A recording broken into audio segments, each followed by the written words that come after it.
Impress টেলিফিল্মের ব্যানারে মুস্তাফা সরোয়ার ফারুকী পরিচালিত 840 সিনেমাটি বন্দরনগরী চট্টগ্রামের বিভিন্ন প্রেক্ষাগৃহে মহাসমারোহে প্রদর্শিত হচ্ছে।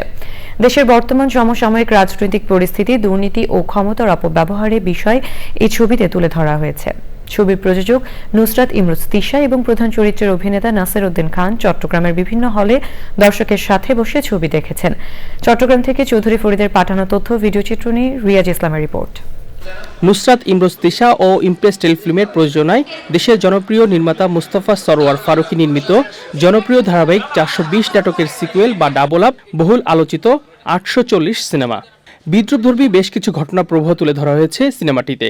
চট্টগ্রামের দর্শকরা বলেন, বর্তমান প্রজন্মের জন্য এটি একটি বাস্তবধর্মী সিনেমা। বিগত কয়েক বছরে বাংলাদেশে যে রাজনৈতিক অস্থিতিশীলতা ছিল, ওই চিত্রটাই মোটামুটি মুস্তাফা সরোয়ার ফারুকী ফুটিয়ে তুলেছেন তার ছবির মাধ্যমে। দেখে মোটামুটি বেশ ভালো লেগেছে। অনেক ভালো লাগলো। এখন দেশের পরিস্থিতি অনুযায়ী খুবই ভালো লাগছে। অসাধারণ একটা মুভি, এটা দেখার মতো। মুভিটা দেখে অনেক ভালো লাগছে। মুভির যে ধারণাটা ছিল সেটা বাস্তবসম্মত, সেটা দেখে ভালো লাগছে। সিনেমা প্রযোজক নুসরাত ইমরোজ তিশা এবং প্রধান চরিত্রের অভিনেতা নাসির উদ্দিন খান বলেন, সব শ্রেণীর দর্শকরা চলচ্চিত্রটি উপভোগ করবেন। 420 এক পার্সপেক্টিভে তৈরি করা হয়েছে, এক পলিটিক্যাল সময়ে তৈরি করা হয়েছে। 840 আর এক পলিটিক্যাল সময়ে তৈরি করা হয়েছে। দুইটা একেবারেই আলাদা। জনগণের জনগণকে আপনাদের মাধ্যমে বলবো, আপনারা হলে এসে সিনেমাটা দেখুন। 840 আপনাদের ভালো লাগবে। আহ্বান করব, আপনারা যারা দেখেননি তারা এটা ফ্যামিলি নিয়ে কিংবা বন্ধু বান্ধব নিয়ে দেখতে পারেন, ফ্যামিলি নিয়েও দেখতে পারেন।